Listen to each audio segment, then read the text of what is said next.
Qulqulloonni sabni Waaqayyoo attamiitu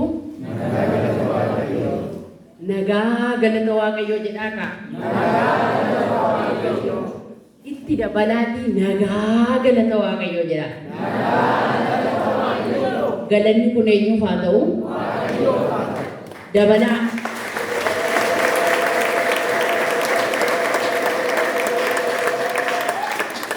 Kiristoosiif galata ta'u.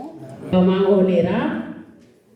Dubartittiin hissiidhaan macca duratti dhiyaatte. Hissiidhaan macca duratti dhiyaatte. Iyesus Kiristoos macca duratti tokko tokkoon diina isheerraa maal godhe? Warri dubbistan tokko tokkoon yaa'anii warri amma dhumaatti dubbistan diinonni ishee tokko tokkoon maal ta'anii? Yaa'anii sokkanii. Inni si kasasu ganaa uursa miti. Ganaa uursee wal ga'ee didichee sokka otoo hin taane tokko tokkoon inni si kasasu inni na kasasu tokko tokkoon nurraa maal ta'a? Yaa'ee meeqaan tokko tokkoon kasaashiin kee kasaashiin koo kasaashiin saba Waaqayyoo tokko tokkoon yaa'ee sokka. Galanni Waaqayyoof haa ta'u. Ameen. Haleluuyaa. Haa ulfaatu Waaqayyoo maqaan isaa. Egaan ji'a tokkoof haadholiin kadhachaa turre mana kana keessatti akkuma waldaa Makkaana Yesuusii guutummaa akkasuma waldaa guutummaa Mulu Wangeelis dabalatee kadhachaa turanii mee saba kadhachaa ture kana Waaqayyoon lafa isaan jiranitti nuunis dabalatee mee nu eebbisaa qulqulloota Waaqayyoo. Ameen.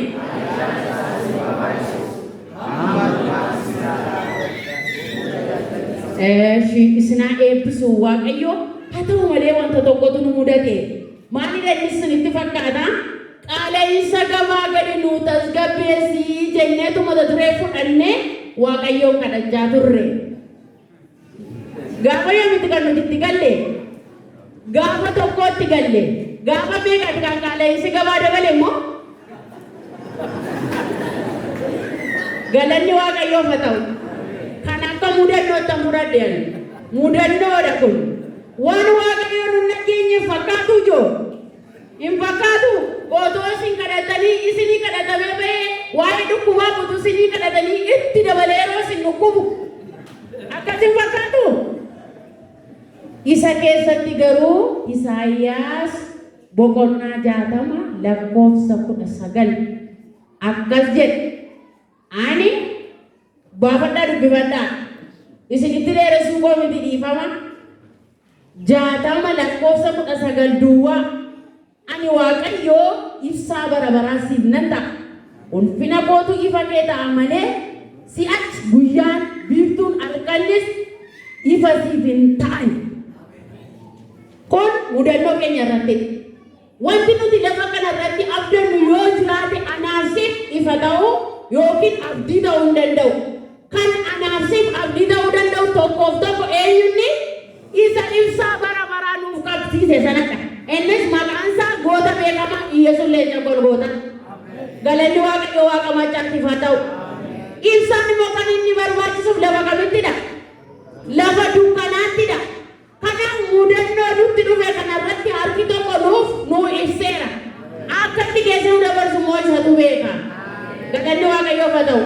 Kana caala isinitti hin dheeressu kana dabalatee hojjetoonni wangeelaa luboota keenya dabalatee akkuma kana miseensonni kadhannaa kanaan nuu kadhatanii waldaan keenya ijaarsarra jirti jennullee qaala'insa kana sodaannee turre. Garuu isaanuma keessaa immoo yaadni maddeetu lakki nuun ijaarsarra jirra waan ta'eef kennaa galataa qabna jedhanii birrii 5,600 birrii 50 walitti qabaniiru. Mee eebbisa. Waaqayyo isaan eebbisuu dura ta'an as ba'anii nuu laatusi hin fuudhusi. Qarshiin kun kanadha. Mee haadholii keenya warra kadhachaa ture eebbisaa qaba.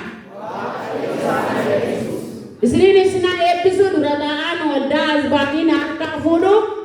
Aamileedhaan.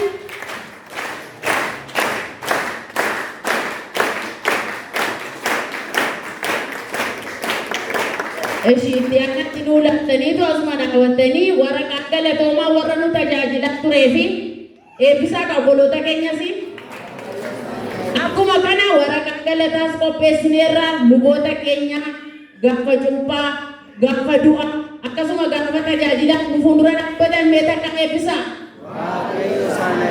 isaan eebbisu Waaqayyo.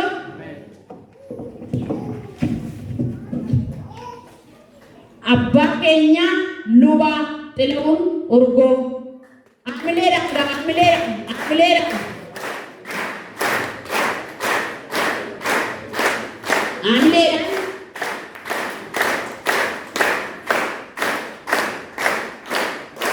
Akkasuma abba keenya luba Adamayyoo Abbabee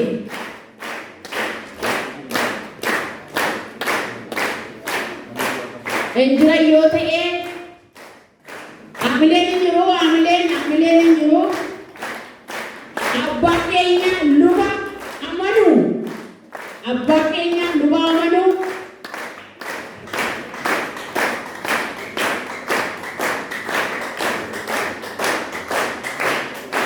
amileen barbaachisaa erga sa'aatii 12 dura fayyaduu dandeeffatu nu jajjabeessu akkasuma lallaba obboleessa keenya waggaarii taatoo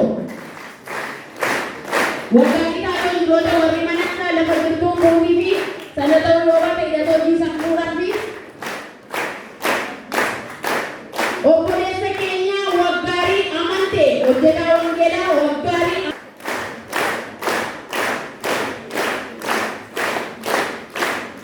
abbaa keenya kan ta'an obbo Marshaa Dula amileen hin jiru abbaa keenya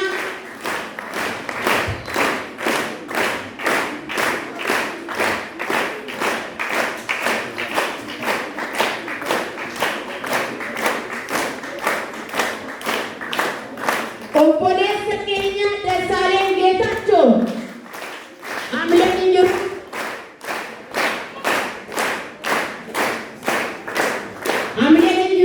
obboleessa keenya Girmaa Gammachuu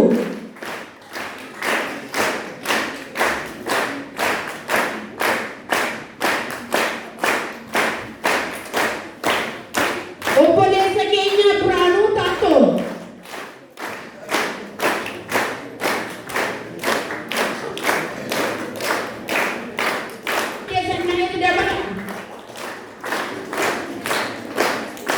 Sannaayiti Dabala obboleessa keenya Geeta'uun Taatoo amileen keessan xiqqaachaa dhufeera Geeta'uun Taatoo dargaggoo Eliyaas Nagaasaa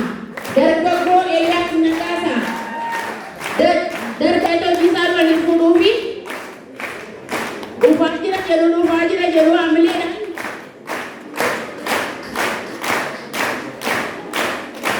Jiru yoo ta'e hidhatoo hojiisaa waliin fuudhuu fi yoo dhufee fuudhaa fi musoolii barsiisaa jiraa jedhu.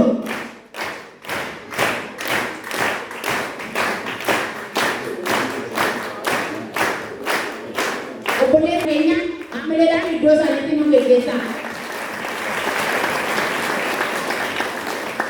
Gooftaan bara baraan isinaa eebbisuu eebbifamaa haadholiin kanaan dura nu duukaa haala hojii adda addaatiin hin hirmaatiin haftan adaraa keessan kottaa tokkummaa keenyatti qabamaan immoo dhaamsa keenya Waaqayyo isinaa eebbisuu eebbifamaa.